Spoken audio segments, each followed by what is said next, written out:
аябай ызычуу, элди коркутуу менен ушунча үйдө камакта кармап отурган тажылуу вирус боюнча жарыяланган өзгөчө абал мөөнөтү бүттү, өзгөчө кырдаал сакталып турат.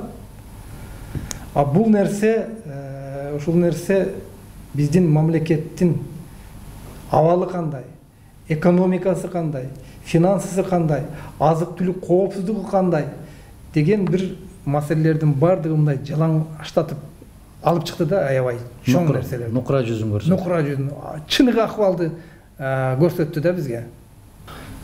Андай ойлор пайда болуш үчүн мамлекеттүүлүктү түшүнгөн кишилерден куралышы керек. Өкмөт дагы, жогорку кеңеш дагы, өлкө башчысымын деген киши дагы мамлекетчил кишилер болуш керек. Мамлекетчил дегенде баягы көкүрөк кагып эле баягы мен элди сүйөм, жерди сүйөм эмес. Мамлекетчил инсан деген государственник. Мамлекетчил деген инсан мамлекетти башкарууга, мамлекеттик структураларда болууга өзүн өзү даярдап, биринчиден табияттан ары жагынан тугулган, экинчиден өзүн өзү окуп, ошого даярдаган инсандар. Государственник деп коет. Бул мамлекетчил ишмер инсандар, алар туаса болот. Мына ошондой инсандардын дээрлик бүгүнкү күндө жоктугу. Сиз абдан туура маселени көтөрдүңүз. Бул тажылуу вирус деген илдет көп нерсени жалаңачтап ачып койду. Жаап жашырып келген нерселердин баарын жалаңачтап ачып койду. Мен башта айтчу элем, бирөөлөр келип эле желкесинен таптап койсо, бул менин досум деп кыйкырып жүргөн саясий биздин мамлекеттик жетекчилер болбодубу? Досум деп. Дос болбойт саясатта. Алар желкеңе таптап койсо эле сени жакшы көрүп кеткенден эмес, демек сенден бир нерсе керек ага. Бул илдеттен кийинки жалаңачталган маселе ар ким өзү үчүн күрөшөт. Ар бир мамлекет өзү үчүн күрөшөт. Сенин кошунаңбы, сен бул баягы саясий, аскердик же башка бир биримдиктин мүчөсүсүнбү, ага карабайт. Ар бир мамлекет өзү үчүн күрөшөт. Демек мына ушул учурда, мындай жагдайда биз ойлоно турган нерсе турат азыр. Биз өзүбүздүн элибизди чындап кантип багып кете алабыз? Кантип айлык акысын үзгүлтүккө учуратпай беребиз? Кантип азык-түлүк менен камсыз кылабыз деген маселе. Мен жанакы айткан мамлекетчил инсандар болсо, алар сөз таап чыгып кетет. Мына кезинде Жусуп Абдрахманов сыяктуу, Абдыкадыр Орозбековдор не деген будуңчаңдардын арасында кыргыз мамлекеттүүлүгүн сактап калып, сууруп чыгып кетишти. Болбосо бир эле учурда Түркистанга башыйып, бир эле учурда Ташкентке, бир эле учурда Москвага башыйып калган мамлекетти өз алдынча кылып чыгарып кетти. Эмне үчүн? Алар туаса мамлекетчил инсандар. Биздин парламентте дагы өкмөттө дагы ушул нерсени гана мен да байкадым да, сиз кандай байкадыңыз?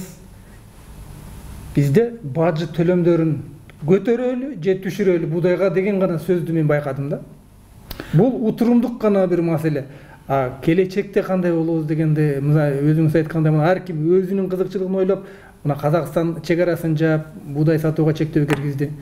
Эгерде Россия киргизген болсо, мына быйыл кургакчылык деп орустун ушу адистери мамлекеттик ишмерлерин айтып жатат.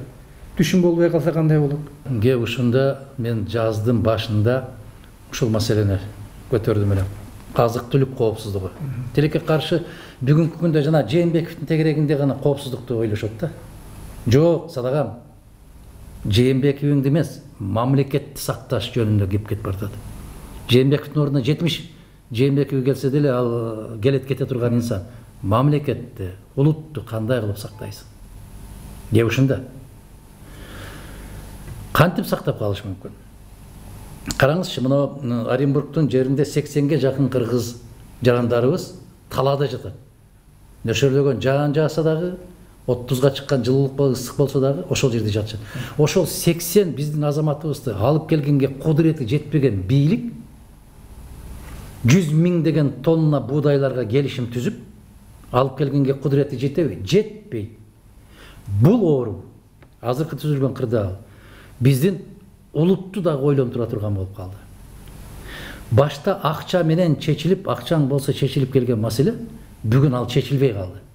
Бүгүн акыл эс талап кылынып калды. Аң сезим талап кылынып калды. Бүгүн тажрыйба талап кылынып калды. Караңыз, Европанын гүлдөп аткан өлкөлөрү, акчалары аябай көп, экономикасы мыкты болгондо, бир кичинекей көзгө көрүнбөгөн вирустан, чалкасынан кетип жатып калышты. Эч ким эч нерсе жардам бере албай калып атат. Демек, акча баарын чечет деген маселени биздин улут ойлонуп коюш керек дагы. Улуттун уюткуларын издеш керек. Бүгүн маселени акыл менен гана чечет. Сиз айтып аткан маселе. Биздин кошуна мамлекеттерибиз жазгы талаа жумуштары башталганда, күздө орун терим жыйындары башталганда дайым күйүүчү майга чектөөлөрдү киргизип коюп, кыргыздарды чөгөлөтүп келет. Эмне бир эле жыл ушундай болот. Жылда ушундай болот. Акылыбызга келбей койдук да биз. Түк акылына келбейт. Казакстан ошондой маселе чечим кабыл алды. Россия 80 миллион тоннага жакын буудайды сыртка чыгарбай кармап туруу маселесин коюп атат. Себеп 2 жыл эгер кургакчылык болгон болсо, биз кыйналбай чыгып кетишибиз керек. Ушул учурда мен көп жыл айттым, ачкачылык бир тууган эжең эмес. Бир тууганга жардам бербей калган учур келет, Кудай сактасын. Ушундай учур болуп атканда, биздикилер тескерисинче кол тийбес болуп турган корубузду ачып, шайлоонун алдында жакшы көрүнүшүп, буудайларды ундарды таратып башташты. Анын ордун кантип толтурасың? Мына кечээ бир керемет сөз айтылды да, 121 миллион доллар жардам алып, анан кайра 121 миллионду кайтарыш үчүн кайрага карыз алып. Момундай айтканда, кар томолонгон сайын биздин карызыбыз өскөндөн өсүп баратат.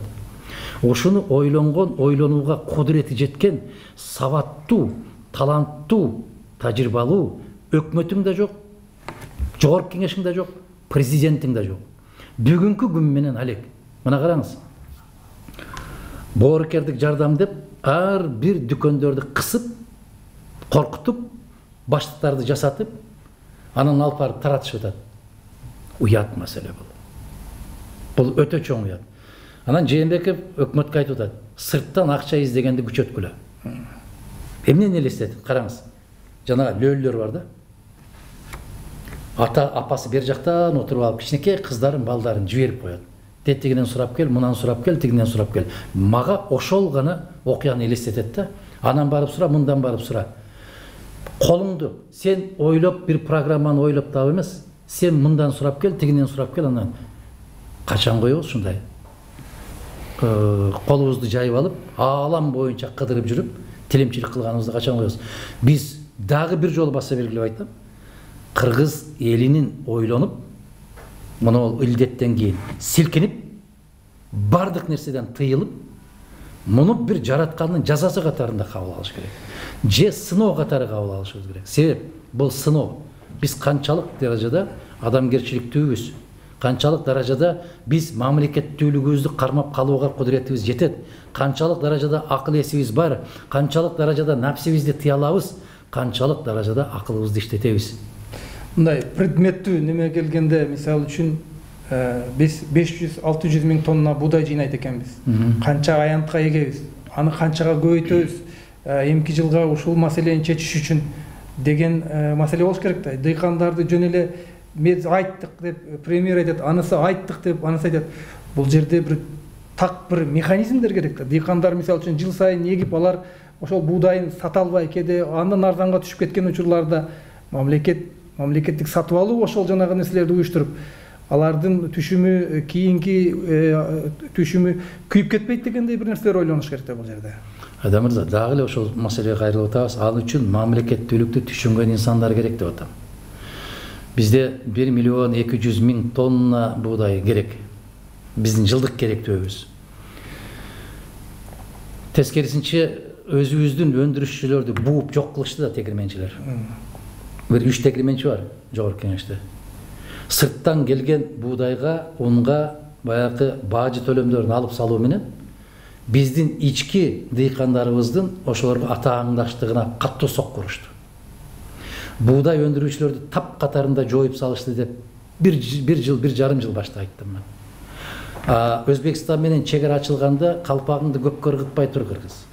Мындан сен пайда таппайсың дедим. Кезинде мына сиздин коллегаларыңыз айтып чыгышты. Мадумаровга чек ара ачылса да жакпайт. Чек арадан эмне пайда табасың сен, айтчы Айланайын. Биздин күнөс кана өстүрүп аткан помидор, бадыраң өстүрүп аткандардын баары тапкатары жок болду. Себеп ага туруштук берип, баягы атааңдаштык түзө албайт. Себеп Өзбекстандан келип аткан жашылча жемиштердин баары арзан. Бизден 30% арзан. Күнөс кана газ өзүнүкү. Газ өзүнүкү, жер семирткичтер өзүнүкү, бардык шарттары бар. А бизде баягы бир канча бир 40 сотик жерге күнөс кана кылган болсо, канча тонна көмүр жагат.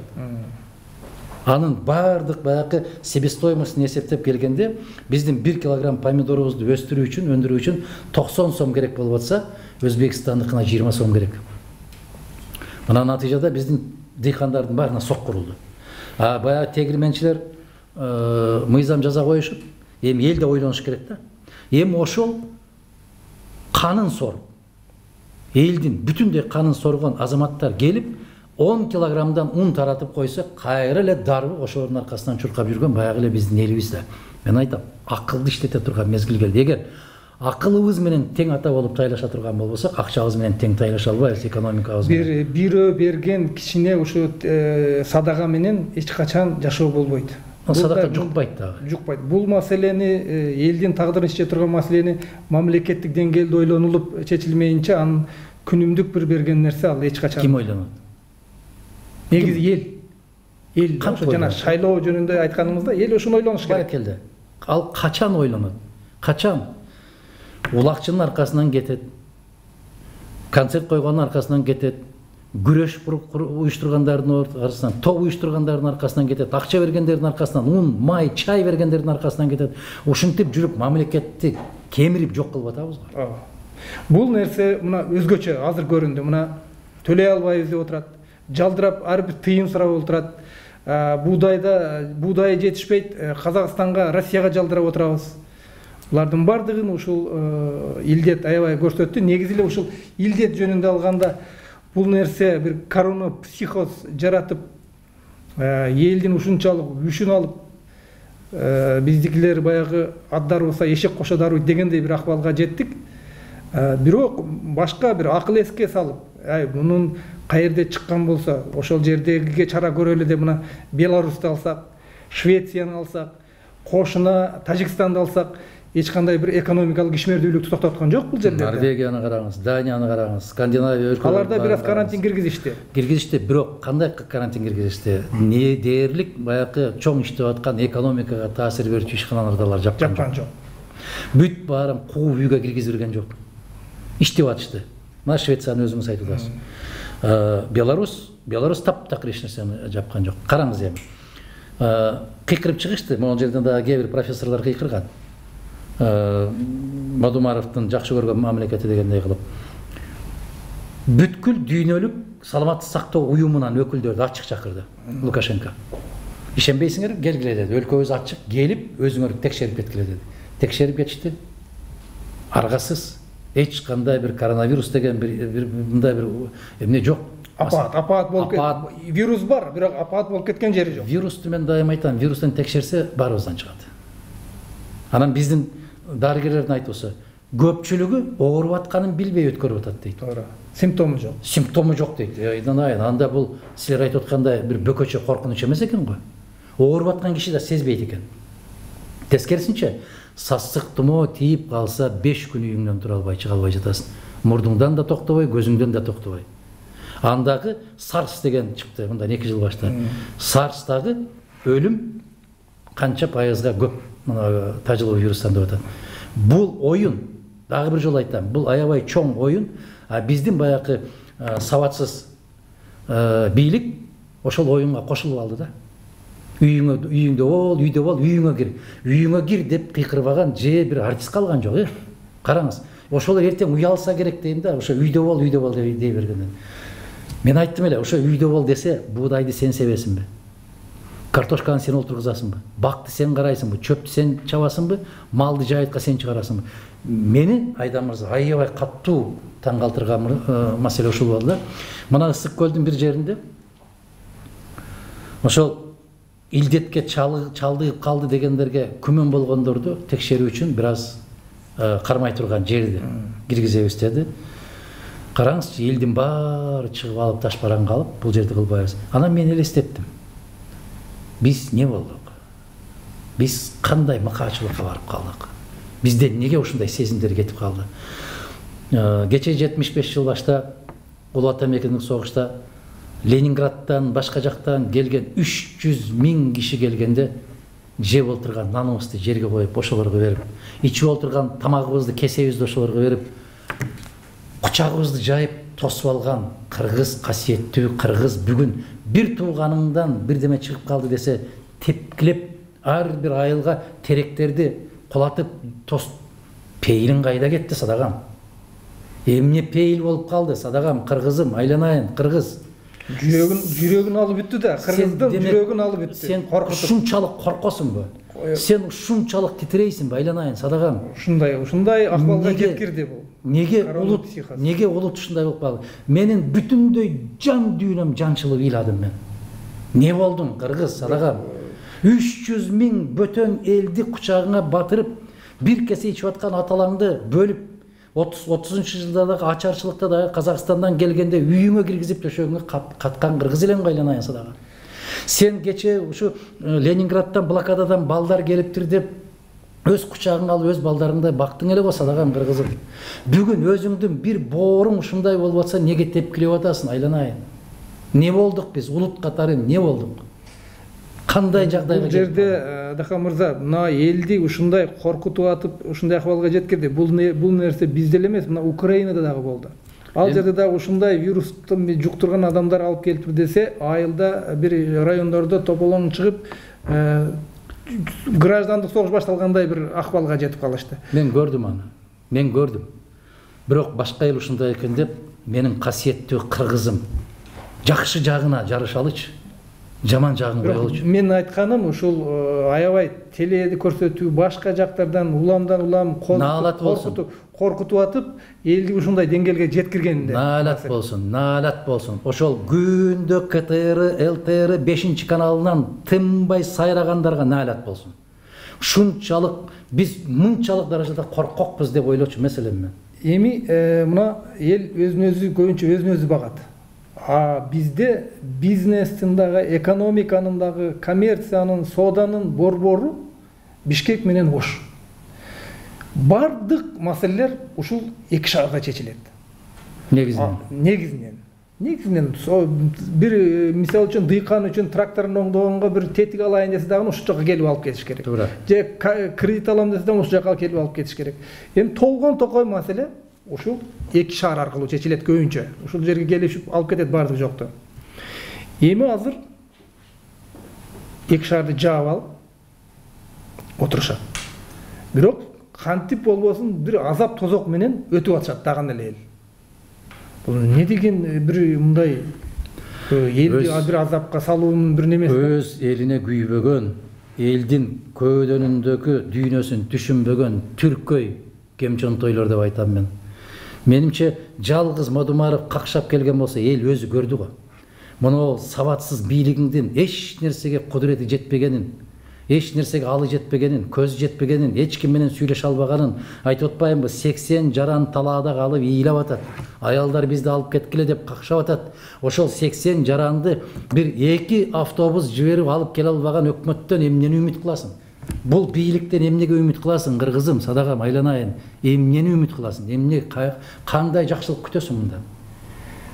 Мен айтып атам, жып жылаңач кылып көрсөтүп койду. Бул өкмөттүн, бул бийликтин колунан балекет келбестигин көрсөтүп койду.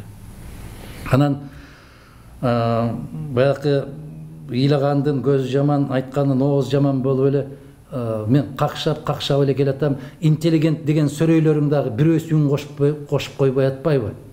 Аксакалбыз деген аксакалдарың дагы бир үн кошо албай атпайбы? Ошол жердеги жаткан бир бооруң го, Садагам. Айтпайсыңбы? Абылгазиев колуңдан эч нерсе келбеди. Кет. Жээнбеков эч нерсе келбеди колуңдан. Токтот, Садагам, кет, айланайын, кыйналба. Аларга караганда мына кээ бир маданият чөйрөсүнүн ишмерлери айтып атат. Маданият чөйрөсүнүн ишмерлери кээдер айтып атат. Айланайын, кече Тынардын кайрылуусу, Тынардын бир нерсе деле айтабыз го, куудулдар деп күлөбүз. Тынардын кайрылуусу накта кыргыздын аксакалымын деп отурган аксакалдардын айтуусу сөзү ушул болуш керек эле. Эл акындарыңдын, эл жазуучуларыңдын, академиктериңдин айтаар сөзү ушул болуш керек эле. Демек ошол бир тынар айткан сөздү айта албаган интеллигенция кыргызга кереги барбы бүгүнкү күндө? Аксакалбыз деп төрдө отургандардын кажети барбы бизге? Ошол 80 бооруң ошол жерде ыйлап жаткан болсо, сен жылуу төшөктө кантип жатасың деген маселени коюш керек беле?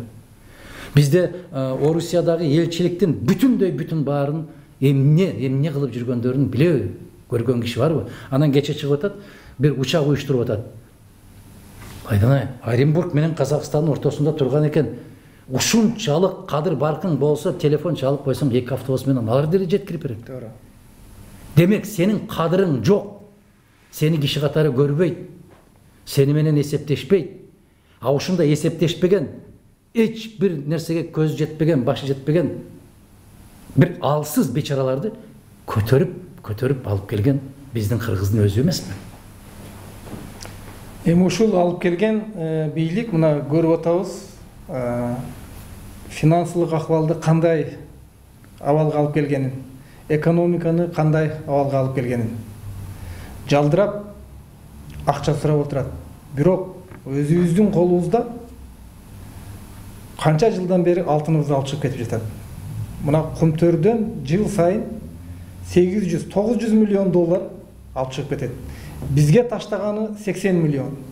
Биз азыр ушу коронавирустун айынан форс-мажордук бир акыбалга келдик.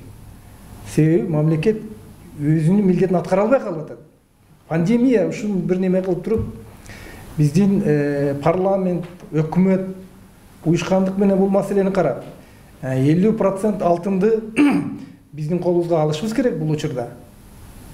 Себеби абал ушуга алып келип жатат. Мен мындай цифралап айтканда, ал жерде Кумтөрдө 1 унция алтынды өндүрүш 553 доллар. 1 унция алтындын дүйнөлүк рыноктогу азыркы баасы, сиз билесиз, 1700 доллар. 1200, 1100 доллар таза кирешени алып кетип жатат. Айдан мырза, баары бири-бири менен байланышканда, мына караңыз, сиз айттыңыз 800 миллион доллар пайда табышат, кыргызга 80 миллион карматып коет. Бийликке. Бюджетке деп беришкен. Куржунуңа салып ал деп. Разы болуп жатып калышат. Бата беришет. Калпак кийгизип, чапан кийгизип. Караңыз, бул кайдан өсүп чыгат? Биздин эл ушундай. Шылуундар келип, териңди шылып, ошонун бир учун сага берип коет, шайлоо күнү 3 күн жүргүрөсүн ошого.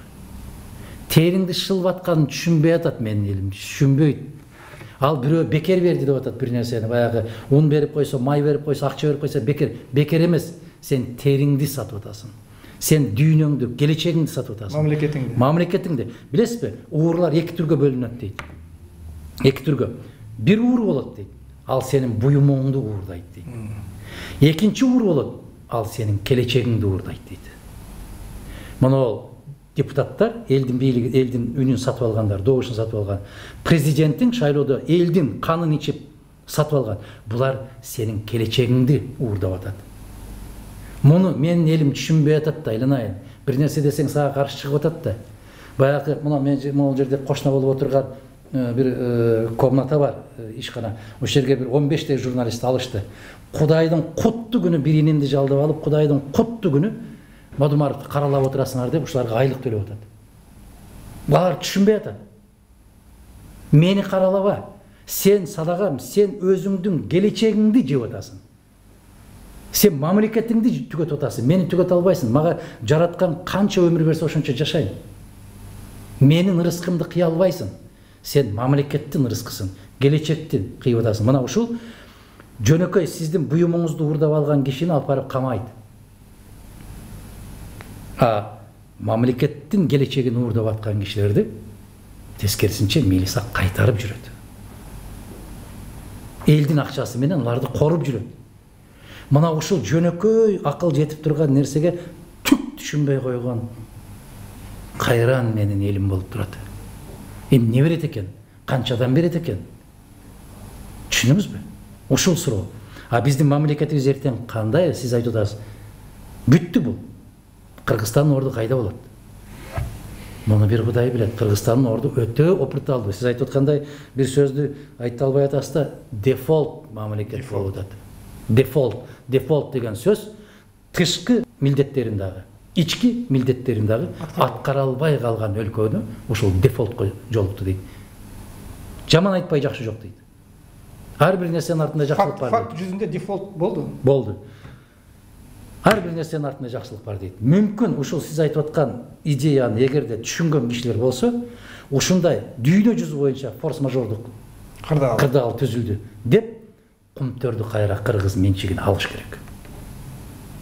Кайра менчик алыш керек. Жок дегенде 50% алтын. Шылуундар жедиңер, иштиңер жетишет. Мындан аркыбыз же биз адам катары калабыз, же өлөбүз. Башка жол жок. Акыбал ушундай келди. 2 жыл башта өлкөнү сактап калуу деген сөздү кыйкырсам, кимден сактап калат экен? Эмне болуп атыптыр деген бүгүнкү акылмандардын үнүн укпайм да. Кыргызстанды сактап калуу жөнүндө деп 2 жыл башта уюм түзүшүбүз керек деп айттым эле. Бүгүн дагы ушундай кырдаал. Бүгүн Абылгазиевдин колунан балекет келбеген өкмөттү бул Жээнбеков үчүн эле керек. Өлкө үчүн кереги жок өкмөт. Тез, ыкчам түрдө кетирип, акылы бар, мүмкүнчүлүгү бар, тажрыйбасы бар, мыкты эр азамат жигиттерди, кыздарды алып келип туруп, өлкөнү коргоп сактап калуу керек болсо, өзгөчө укуктары менен эл ишенимине ээ болгон өкмөттү кураш керек. Жээнбеков мени сактап калгыла деп кыйкырбаш керек. Улутту сактап калыш керек бүгүн. Мамлекет өлкөнү сактап калыш керек бүгүн. Бүгүн өлкөнү сактап калуу. Бул ыйламсырап отурган өкмөттүн колунан түк келбейт эч нерсе. Дагы жаман көрүнөрмүн. Бирок мен кайра какшап айтам. Кезинде айтканда укпаган элбиз өзү негизи. Артынан гана айтабыз. Баягы айтып атпайбы, кишини киши катарында билиш үчүн ал өлүш керек дегендей. Эми андан Кудай сактасын. Эми өлкөнү өлтүрүп алгандан кийин кошок айтканың жерге кирсин садагам. Бүгүн сакташ керек. Бүгүн бизден күчтүү өлкөлөр дагы Кудайдын куттуу күнү президенттери чыгып кайрылып атат. Алар миллиардтаган акчаларды бөлүп, мисалы Россия транспорт бөлүгүнө 30 миллиард рубль берди. Учпай калган самолеттор, жүрбөй калган поезддар үчүн. Кыргыз сен эмне бересиң садагам? Эмнени бересиң? Жок дегенде биздин кемпир чалдарыбызга, бабышкаларыбызга берүүчү пенсияң жок. Өмүркай балдарыңа берүүчү жөлөк пулуң жок. Ошону төлөй албай калуу коркунуч болуп атат.